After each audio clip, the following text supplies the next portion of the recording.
इस वीडियो के अंदर हम लोग बात करने वाले हैं ITR filing for the private limited company. जी हाँ, एक प्राइवेट लिमिटेड कंपनी को कैसे अपनी इनकम टैक्स रिटर्न फाइल करनी होती है, वैसे उसके ऊपर क्या क्या एनुअल कंप्लायंसेस लगते हैं, आईटीआर 6 फाइल कैसे होती है, स्टेप बाय स्टेप पूरा प्रोसीजर बताने वाला हूँ इस वीडियो के अंदर।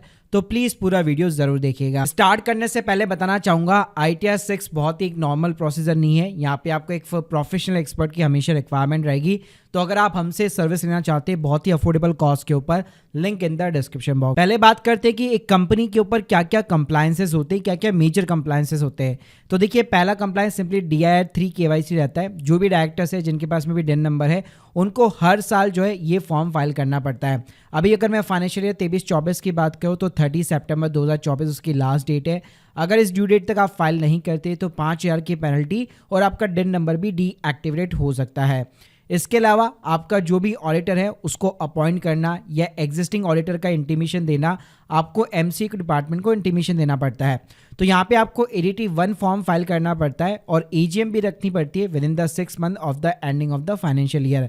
तो जैसे आपका फाइनेंशियल ईयर खत्म होता है 30 सितंबर तक आपको AGM और ये फॉर्म्स यहाँ पे फाइल करने पड़ते हैं। अब बात करते हैं हम लोग AOC 4 और MGT 7 फॉर्म के बारे में, जो कि खासे इंपॉर्टेंट फॉर्म होते हैं। ये भी MCA को ही फाइल होते हैं। AOC 4 फॉर्म के अंदर आपकी बैलेंस शीट जो P&L यहाँ पे जो क्रिएट होता है उसके साथ में फाइलिंग होती है। With in the 30 days of the AGM आपको फाइल करना पड़ता है। 30 अक्टूबर तक फाइल करना पड़ता है। टाइम पे फाइल नहीं करोगे 100 रुपये पर डे की पेनल्टी लग सकती है। इसके अलावा MGT 7 फॉर्म होता है जहाँ पे एनुअल रिटर्न जाती है कंपनी की और वो with in the 60 days of the AGM file करना पड़ता है। 29 to 30 नवंबर तक यहाँ पे ड्यू डेट रहती है और टाइम पे फाइल नहीं करोगे अगेन 100 रुपीज पर डे की पेनल्टी है। और इन सब कंप्लायंसेस के अलावा मेन इंपॉर्टेंट आपका कंप्लायंस रहता है इनकम टैक्स के लिए स्पेशली, वो है ITR 6 फॉर्म। जी हाँ, तो ये आपको जो है 31 अक्टूबर 2024 के पहले फाइल करना पड़ेगा। और यहाँ पे मैं एक और चीज़ बताना चाहूँगा, कई लोग सोचते हैं कि मेरी कंपनी के अंदर तो कोई बिजनेस ही नहीं हुआ तो मैं ये सारे कंप्लायंसेस क्यों फुलफिल करूँ। तो अगर आपकी कंपनी के अंदर कोई बिजनेस भी नहीं हुआ तो NIL की फाइलिंग के साथ भी आपको ये सारे कंप्लायंस यहाँ पे फुलफिल करने पड़ते हैं। अब बात करते हैं कि ITR 6 फॉर्म जो है यहाँ पे आपको कैसे फाइल करना है। तो पहले आप अपने पैन कार्ड नंबर के साथ में, कंपनी के पैन कार्ड नंबर के साथ में इनकम टैक्स की वेबसाइट के ऊपर लॉगिन कर सकते हैं। तो देखिए, इसका ना ऑनलाइन प्रोसीजर नहीं रहता है, क्योंकि अगर आप देखेंगे तो वेब बेस आपको ITR 6 फॉर्म यहाँ पे नहीं देखने को मिलेगा। जैसे नॉर्मली हम लोग ITR 1, 2, 3, 4 इस तरह से 5 फॉर्म यहाँ पे आराम से फाइल कर सकते हैं, लेकिन 5, 6, 7 आपको जो है अर्ली यहाँ पे एक्टिवेशन देखने को नहीं मिलते। तो इसके लिए आपको ऑफलाइन यूटिलिटी का सहारा लेना पड़ता है। तो इसके लिए आप क्या कर सकते हैं, इनकम टैक्स की वेबसाइट पे ही डाउनलोड वाले सेक्शन के अंदर चले जाइए। यहाँ पे आप अपना असेसमेंट ईयर सेलेक्ट कीजिए, फिर जो भी आपको फॉर्म फाइल करना है, जैसे ITR 6 फॉर्म फाइल करना है तो उसकी जो यूटिलिटी होती है उसको आप बाकायदा डाउनलोड कर सकते हैं, जो कि जावा बेस्ड होती है। अब इस यूटिलिटी के अंदर अच्छी बात क्या है, नॉर्मल आप जैसे ऑनलाइन फाइलिंग करते हैं वैसे ही आप आराम से यहाँ पे फाइलिंग कर सकते हैं। तो यहाँ पे जैसे आप फाइल एंडेंस पे के ऊपर क्लिक करेंगे, डाउनलोड पहले आपको प्रीफिल डेटा करना है। अपना सिंपली पैन नंबर पासवर्ड डाल के एक प्रीफिल डेटा आपका फैच हो जाता है। जैसे आपका डेटा फैच हो जाता है उसके बाद में यहाँ पे बहुत सारे शेड्यूल्स होंगे। तो देखिए, यहाँ पे कोई भी शेड्यूल को आपको चेंज करने की जरूरत नहीं है। बाय डिफॉल्ट जो सेलेक्ट है आपको वही रहने देने हैं और सिंपली कंटिन्यू बटन के ऊपर क्लिक करना है। अब बात करते हैं कि यहाँ पे आपको क्या क्या इन्फॉर्मेशन देनी पड़ती है। तो नॉर्मली जैसे हम लोग ITR 1, 2, 3, 4 फाइल करते हैं वैसे ही ये फॉर्म्स फाइल होते हैं, बस इसके अंदर ये रहता है कि शेड्यूल काफी ज्यादा होता है। अब इसमें आप जनरल इन्फॉर्मेशन भी देखेंगे तो 2 पार्ट के अंदर डिवाइडेड है। तो शुरुआत करते हैं हम लोग फर्स्ट नंबर के साथ। यहाँ पे भाई पहली चीज तो आपको ये बतानी पड़ती है कि आपने अपनी कंपनी का नाम चेंज तो नहीं कर रखा। उसके बाद में फाइलिंग स्टेटस के अंदर आपकी लास्ट ड्यू डेट क्या है आपकी रिटर्न फाइल करने की। तो जैसे मैंने यहाँ पे 31 अक्टूबर बेसिकली सेलेक्ट कर रखा है।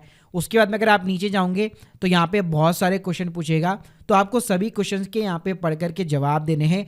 मोस्टली अगर आप देखोगे तो चीज़ें आपके ऊपर एप्लीकेबल नहीं होती है, तो मोस्टली यहाँ पे सभी के जवाब जो है नो के अंदर रहने वाले हैं। इसी तरह अगर मैं जनरल इन्फॉर्मेशन 2 की यहाँ पे बात करूँ तो यहाँ पे बेसिकली जो है आपको की पर्संस की डिटेल्स देनी पड़ती है। जैसे जो भी कंपनी के अंदर यहाँ पे डायरेक्टर है, जो मैनेजिंग डायरेक्टर वगैरह है, तो उनका नाम हो गया, उनका एड्रेस हो गया, उनका पैन कार्ड नंबर हो गया, उनका DIN नंबर वगैरह हो गया।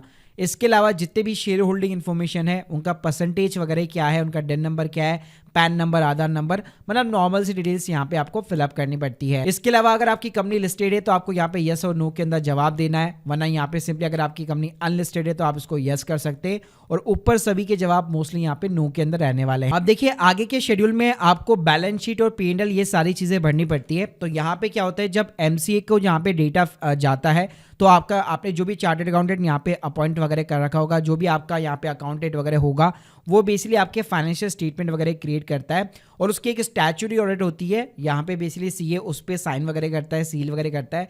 तो स्क्रीन के सामने आप देख सकते हो इस तरह से बाकायदा पूरे आपके कैश फ्लो स्टेटमेंट हो गया, आपका trading account, P&L account, balance sheet, ये सारे स्टेटमेंट आपको इस तरह से यहाँ पे देखने को मिल जाते हैं और यही स्टेटमेंट आपको ITR के अंदर भी फाइल करने होते हैं। तो यहाँ पे जर्नल इन्फॉर्मेशन के अंदर जब आप अपना ऑडिट वाला इन्फॉर्मेशन वाले सेक्शन के अंदर जाएंगे तो यहाँ पे आपको जो है जवाब देने पड़ते हैं। जैसे अगर आप बुक्स ऑफ अकाउंट मेंटेन करते हैं तो आपको यहाँ पे यस में जवाब देना है 44AA के अंदर।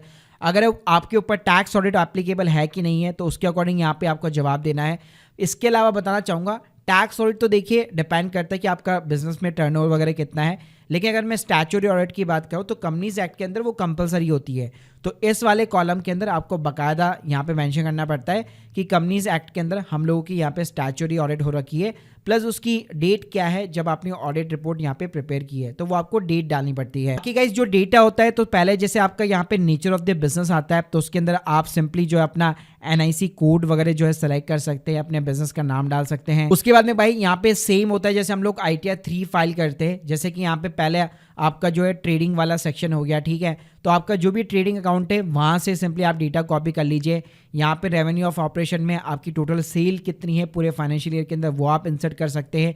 नीचे अगर आप जाएंगे तो यहाँ पे आपको डायरेक्ट एक्सपेंस का कॉलम मिल जाएगा, यहाँ पे आप अपने एक्सपेंसेस वगैरह डाल सकते हैं। इसी तरह से अगर आप P&L वाले सेक्शन के अंदर जाएंगे तो यहाँ पे भी क्रेडिट और डेबिट दोनों के कॉलम आपको देखने को मिल जाएंगे। कोई भी अगर आपके खर्चे हैं, सैलरी है, वेजेस वगैरह है, ये चीज़ें हैं, जो भी आपके एक्सपेंसेस है वो सारे आप P&L अकाउंट के अंदर यहाँ पे मेंशन कर सकते हैं। तो ऑब्वियसली बात है इन सब चीज़ों के लिए आपके पास जो है पहले से यहाँ पे जो फाइनेंशियल जो स्टेटमेंट्स होते हैं वो आपके पास में होने चाहिए। इसके बाद में यहाँ पे आपको बैलेंस शीट का भी कॉलम मिल जाएगा और यहाँ पे भी आपको शेयर कैपिटल हो गया, आपका जो करंट असेट्स है, करंट लायबिलिटीज वगैरह है, ये सारी चीज़ें, फिक्स असेट्स हो गया, डेप्रिसिएशन हो गया, तो ये सारी चीज़ें जो है आपको अपने फाइनेंशियल स्टेटमेंट को देखकर ही यहाँ पे फिलअप करनी चाहिए, क्योंकि जो डेटा MCA के पास में जा रहा है वही डेटा डिट्टो यहाँ पे इनकम टैक्स डिपार्टमेंट के अंदर भी फीडेड होगा। इसके अलावा जैसे हम लोगों को ITR 3 के अंदर अगर आपका कैपिटल गेन है स्टॉक मार्केट से, म्यूचुअल फंड से, अगर आपने कंपनी के नाम पे भी ये चीज़ें ले रखी है, बेचा है, प्रॉफिट कमाया है, तो यहाँ पे आपको कैपिटल गेन का भी शेड्यूल देखने को मिल जाएगा, जिसके अंदर आप देख सकते हैं 111A देखने को मिलता है, 112A भी देखने को आपको मिल जाएगा। लैंड एंड बिल्डिंग बेचिए तो उसके भी आपको सेक्शन देखने को मिल जाएंगे। इसके अलावा कई लोगों को कंफ्यूजन होगी कि यहाँ पे new versus old tax system का जो फंडा होता है वो एप्लीकेबल होगा कि नहीं। तो देखो वहाँ पे यहाँ पे जो है कंपनीज की बात हो रही है तो वो इंडिविजुअल केसेस पे होता है टैक्स स्लैब रेट के अकॉर्डिंग, लेकिन यहाँ पे ऐसा फंडा नहीं चलने वाला है। यहाँ पे सिंपली आपको नॉर्मली कोई डिडक्शंस वगैरह भी देखने को नहीं मिलती, जैसे ETC वगैरह हो गया, ऐसा कुछ नहीं मिलता है। आप केवल डोनेशन वगैरह की डिडक्शन वगैरह ले सकते हो। बाकी गाइस यहाँ पे आपका कंप्यूटेशन ऑफ टोटल इनकम आ जाएगा, जो भी आपने यहाँ पे फिगर्स इंसर्ट कर रखे होंगे या आपने बिजनेस के अंदर अगर आपने लॉसेस वगैरह दिखा रखे हैं। और लास्ट कॉलम के अंदर भाई कंप्यूटेशन ऑफ टैक्स लायबिलिटी आ जाएगा। यहाँ पे अगर आपका कोई टैक्स बन रहा होगा तो वो आपको दिखा देगा। अगर आपका ऑलरेडी TDS यहाँ पे कटा हुआ है तो वहां पे आप देख सकते हैं आपको यहाँ पे रिफंड मिल जाएगा जितना भी आपका TDS वगैरह कटा हुआ है। तो गाइस इस तरह से पूरा ITR 6 का official format as a PDF आपको देखने को मिल जाएगा। आप चाहो तो उसको डाउनलोड भी कर सकते हो। और लास्ट में कुछ नहीं करना है, यहाँ पे एज ए जो भी डायरेक्टर यहाँ पे इसको साइन करने वाला है या इसको सबमिट करने वाला है उसको यहाँ पे सेलेक्ट करना है। तो देखिए अगर सारी चीजें सही रहती है तो यहाँ पे आपका वैलिडेशन सक्सेसफुल हो जाता है। उसके बाद में कुछ नहीं करना, अपना डिजिटल सिग्नेचर लगाओ और उसके थ्रू आप अपनी ITR 6 को यहाँ पे सिंपली तरीके से सबमिट वगैरह करा सकते हो। गाइस अब आपको आइडिया लग गया होगा कि यहाँ पे नॉर्मली जैसे हम लोग इंडिविजुअल की ITR फाइल करते हैं वैसे बहुत ईजी नहीं है यहाँ पे प्राइवेट कंपनी की ITR फाइल करना। यहाँ पे डेफिनेटली आपको एक प्रोफेशनल की रिक्वायरमेंट पड़ने ही वाली है, चाहे फाइनेंशियल स्टेटमेंट को प्रिपेयर करना हो या ITR 6 के थ्रू उसको सबमिट करना हो। So guys hope you like this video. अगर आप हमसे कांटेक्ट करना चाहते हैं, link in the description box. आप लोग की कोई भी डाउट से related to the compliances please मुझे कमेंट बॉक्स के अंदर जरूर बताइए। Thank you guys, thank you very much.